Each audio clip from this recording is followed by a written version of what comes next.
Alright, so yesterday I was doing a ASSA 600. I figured, let's do the 700 today. This one does have a key, very distinctive bow. Um,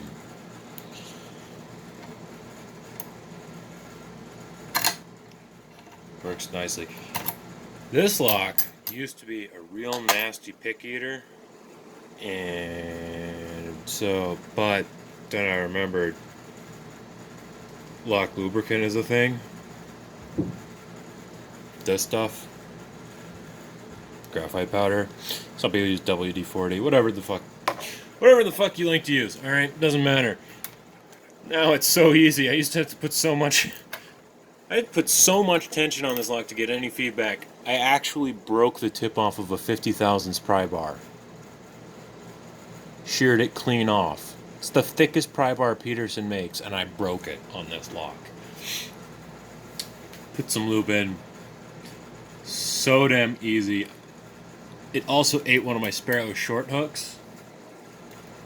I'm just, oh, so stupid. So inexcusably stupid. Alright, but anyway, this is the old version of this lock. There are two versions of the ASSA 700, one with spools and one with Christmas tree pins. This is the one with spools, so it's the easy one. I think this is like a blue belt level lock or something. If you're on the Reddit subreddit for lockpicking, it's a fun one though, because a lot of counter rotation. It has some tapered pins in it, which is kind of a pain in the ass. Not as much of a pain in the ass as the ones in my door mount, but you know, we'll do that one later. And you might be asking, Connor, the fuck are you doing? 2 videos in 2 days? Since when do you do YouTube? The answer is fuck you, for one, and two, I don't know. I kind of like it. I like screaming into the void. It's kind of fun. Anyway,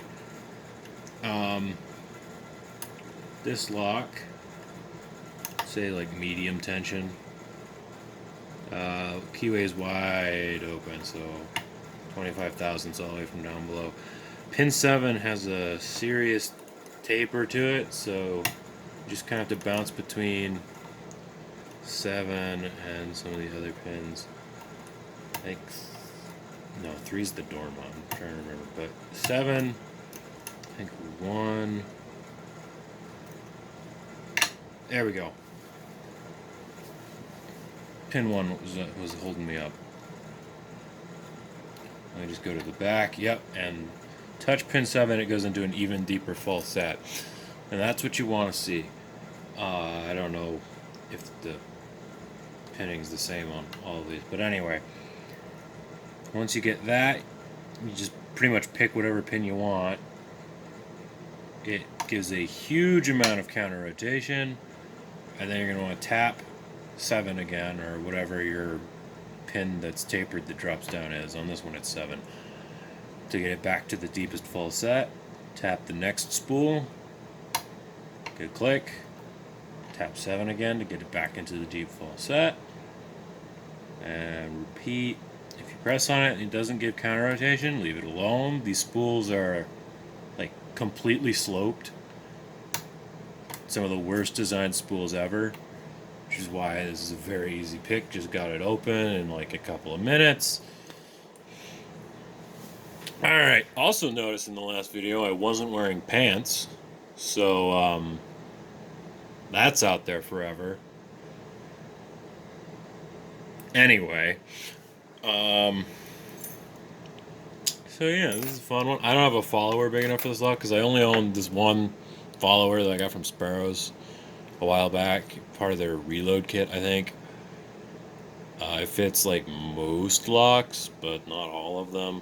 And the sad thing is, I own a lathe. I could make a follower. I could buy some followers. I just haven't because I'm dumb.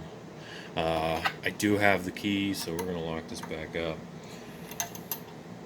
I can't believe I'd spent so long trying to get binders on this thing. It was 'cause they discontinued this lock in like the 80s, and that was the newer version. This lock is older than that, obviously, because this is the earlier version where they made them like this. Scoop my camera back. There we go.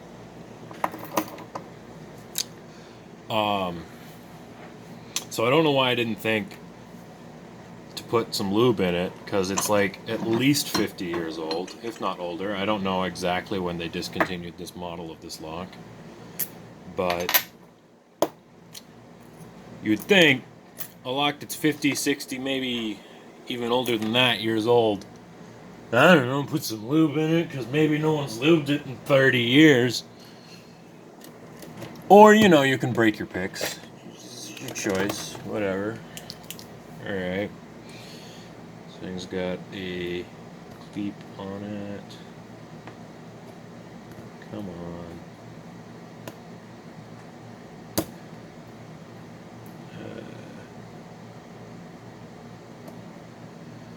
Oh, you know what? I should scooch this over so that it's nice and centered. Get like an even load distribution on the C-clip or whatever you want to call it. Probably also put the fatter tips on my C-clip tool, but that's the thing that I would do if I was an intelligent human. There we go. That comes off like that. Got these on Amazon for like 10 or 20 bucks. Super nice because... And now they go the other way. I love that. Is that gearbox thingy gonna break on them? Probably. Eventually. But for now, I love it. Alright, so this thing is gonna be annoying to gut because I don't have a follower. So we're gonna do this the hard way. This is an old lock. As the name implies, it is a 7-pinner. Why do you not want to go out? That's concerning. Oh. Shim. Doi. Alright, so... Shim your locks. There we go. Get that bad boy in there. There's a little bit of a lip where the C-clip was. Alright. Back to pinning.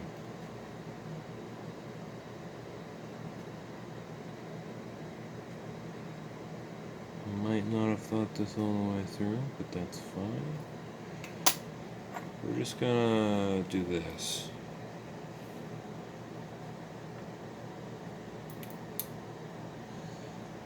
Now this is not a correct fit, but I need to do that to bridge the gap. I believe this has master wafers in it. Yup, it does, but I have to leave those in there for the key to keep working.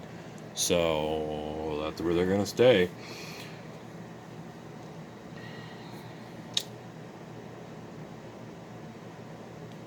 Gonna just take the key out.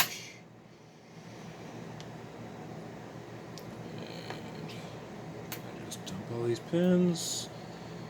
Key pins aren't anything exciting. They're all standard, I believe.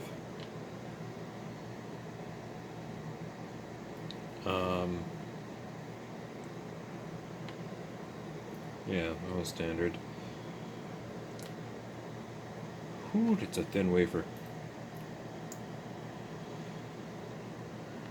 Not a super sharp edge on them either. If you want to bring that closer, that's what they look like. They're all the same. Focus. There we go. So yeah, the edge, a little bit slightly rounded at the top, so not a super sharp finish.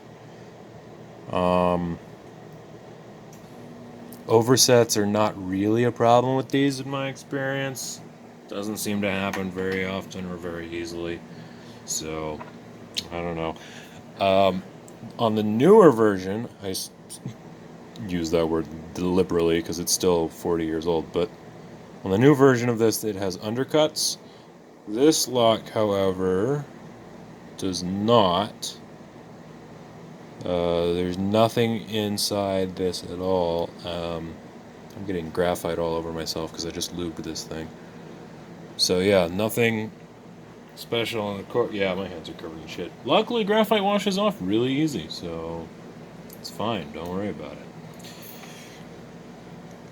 Alright, and now the drivers, which honestly almost look like they were made by hand, like as a challenge lock or something. Alright, so yeah, like I said, some of these pins are tapered.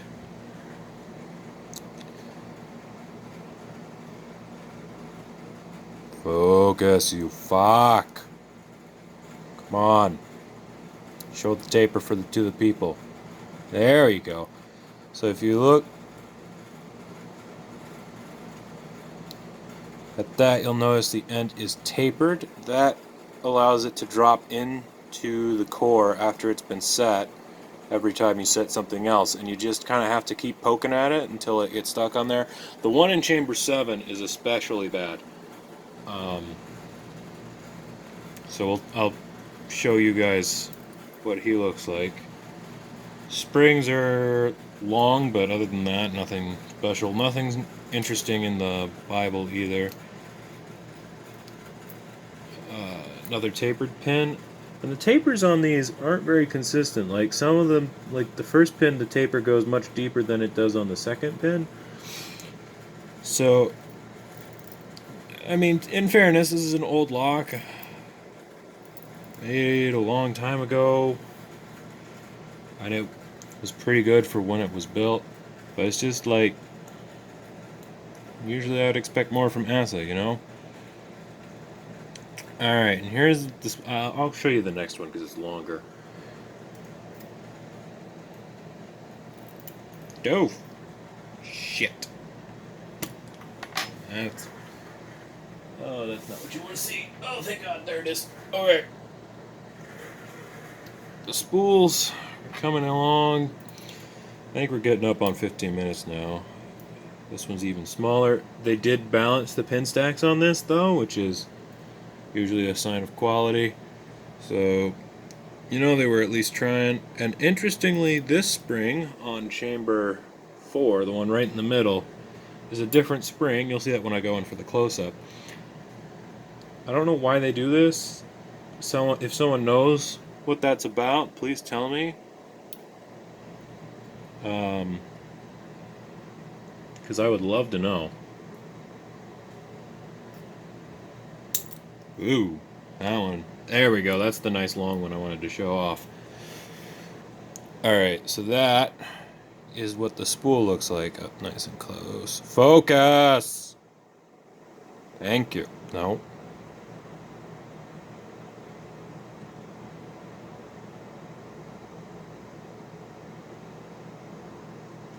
Come on. There we go. So as you can see, it's not a sharp spool like you would usually see. It's more tapered. And that gives you that very smooth counter rotation, which makes these very, very easy to pick. And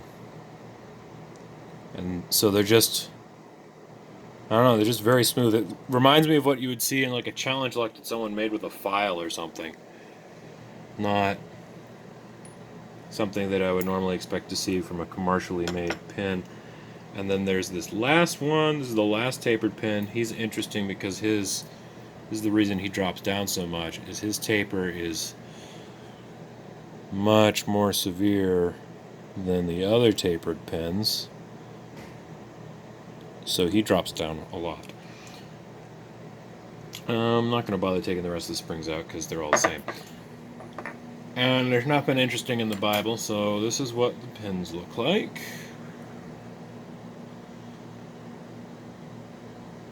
As you can see, those nice, smooth, rounded spools, they feel so nice to pick. They're also very, very easy. Add those tapered pins that are mildly annoying, but they're not too bad. I like this lock. If anyone knows where I can get the modern version of this, please let me know. It's on my hit list for locks at the moment. trying to get, you know, I want the complete collection, so to speak. Because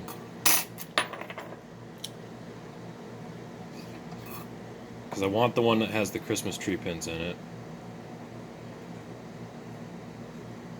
Oh yeah, and like I was saying, this spring has the tight coil in the middle, and none of the other ones have that.